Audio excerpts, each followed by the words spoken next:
All right, folks, back at it again. I'm gonna make a little dish that, I don't know, I grew up calling it sticky chicken. I'm not sure what really this is, aside from, you know, a slow cooked chicken leg dish that uses a lot of its own juices and gelatin to make this sauce combined with butter. Then it leaves your lips sticking and smacking together, which is why I always thought we called it sticky chicken. It's a super simple recipe, guys. I mean, I'm talking easy, just a few ingredients. You got a preset oven to 350 degrees. Once I get all those ingredients into the pot, we're ready to go. But first, I want to marinate my chicken. Now, this can happen 6 hours in advance or, you know, a few minutes before you're ready to put it in the pot. I don't think it's a huge deal, but of course, my hand's wet and I'm not gonna be able to put on a glove. That's okay. The marinade, now there's a bunch of different things you can put in here. I'm keeping it pretty simple, all right? I got about a tablespoon of Dijon mustard, a full teaspoon of black pepper, a teaspoon of chicken base. I don't always cook with chicken base, but for this recipe, when you want to keep the moisture out but still get that chicken umph, it's a good little cheat. And some Cajun seasoning. You could just add salt if you want, or you could add Cajun seasoning, or you can do a little mix of both.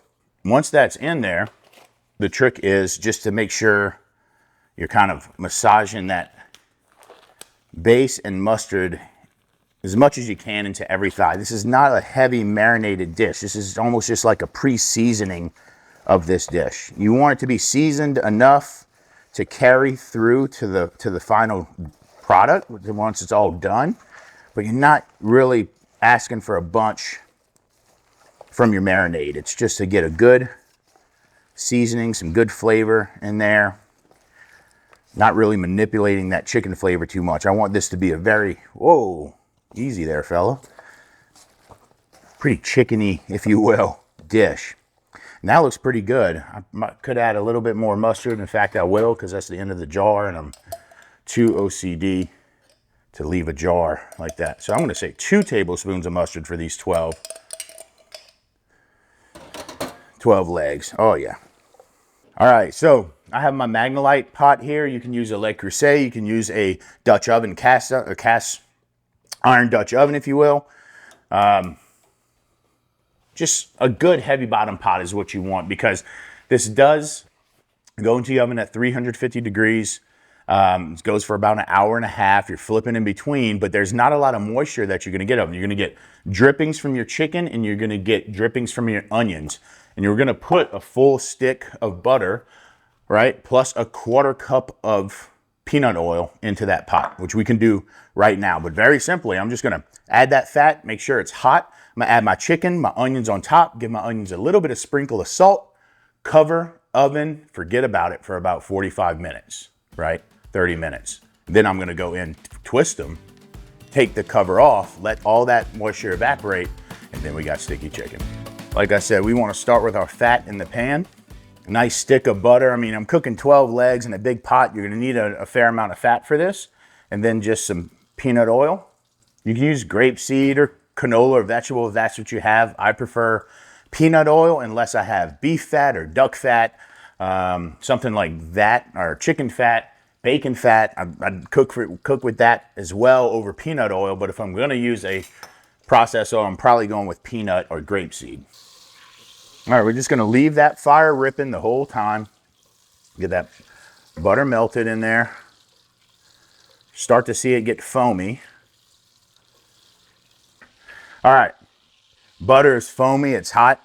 I'm gonna see how many chicken I can fit in here. I'm not sure how much I'm gonna be able to fit, but so I'm just gonna lay them in. Fix the fat a little bit on them, I will. Remember that fire is still hot. It's ripping right now in hot oil, hot fat. We're adding so much cold protein to that, you really just want to keep it ripping until we put it in the oven. Lastly, this is 3 onions that have thin sliced, half moons. I'm just gonna dump that right on top. No browning, no cooking.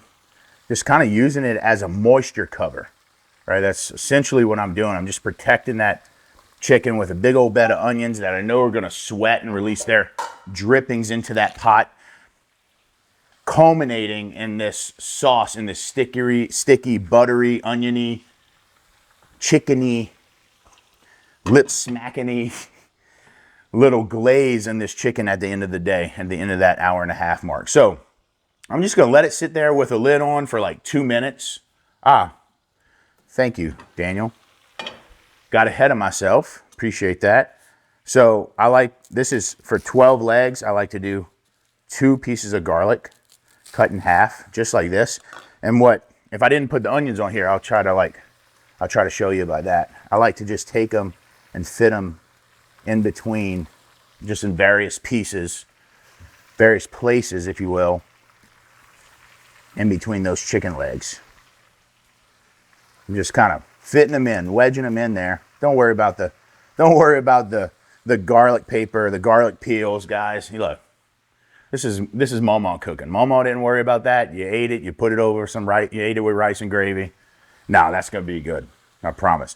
All right, so that goes on. One last thing, I will just sip a light dusting of salt on top of the onions, and all that's going to do is just promote that onion to sweat and start releasing, pulling that moisture. That salt's going to pull that moisture out of the onion. It's going to start sweating that onion and releasing that moisture down into the chicken bed. So just a touch of salt just to kind of promote that sweating nature of the onion. It's been sizzling there. I know it's up to temp. All I'm going to do now, the oven's preset, 350 on convection bake. I like a convection oven when I'm cooking big roasts like this, whether you do it at 350, 325, or 375, obviously. It'll cook faster the more you go up. So I like this 350 on convection. It allows that fan to rotate around that pot, that big pot that's taking up a lot of that oven. All right, off and right into the center of the oven. Our chicken's in the oven, it's got the lid on. We got a timer set for 30 minutes. At 30 minutes, I'm gonna remove that lid, flip all the chicken, pop it back in, and it'll probably take another hour to get that sauce reduced and that chicken perfect. All right, it's been 30 minutes, just about. Let's pull it out, see where we're at here.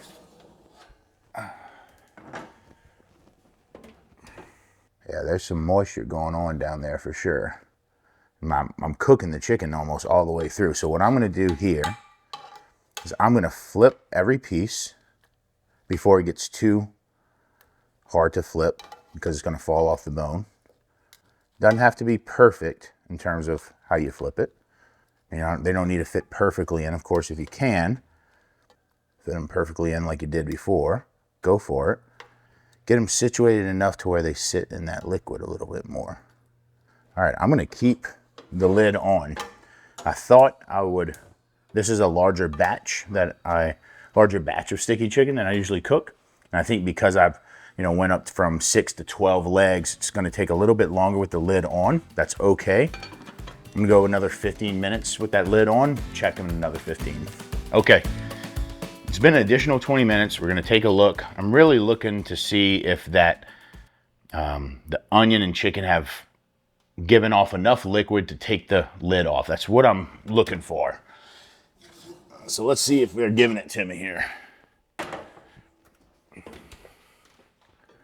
There we go. That's what I'm looking for.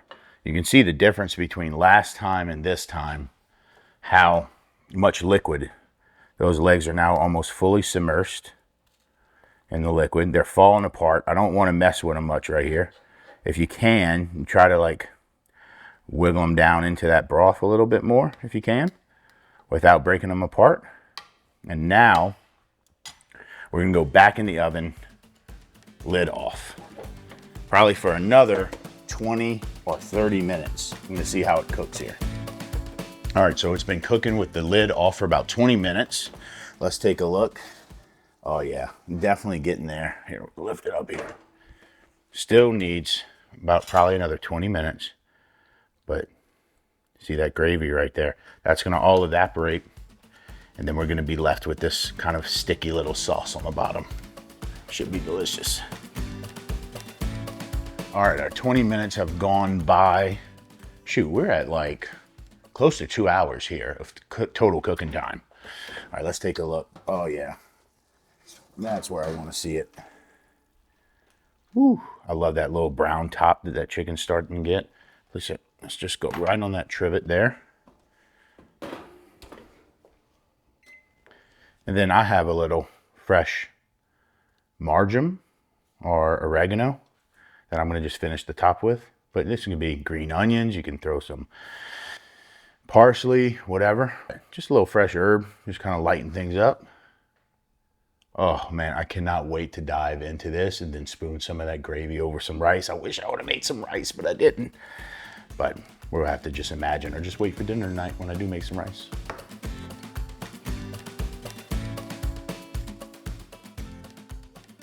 Yeah. So you can eat this with a number of different things. Potatoes, vegetables, even pasta. But my favorite, rice and roux peas, the perfect side dish for this sticky chicken. Man, I got to get a bite of this chicken.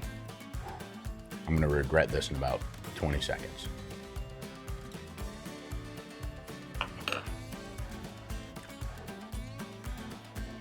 Yes, very hot.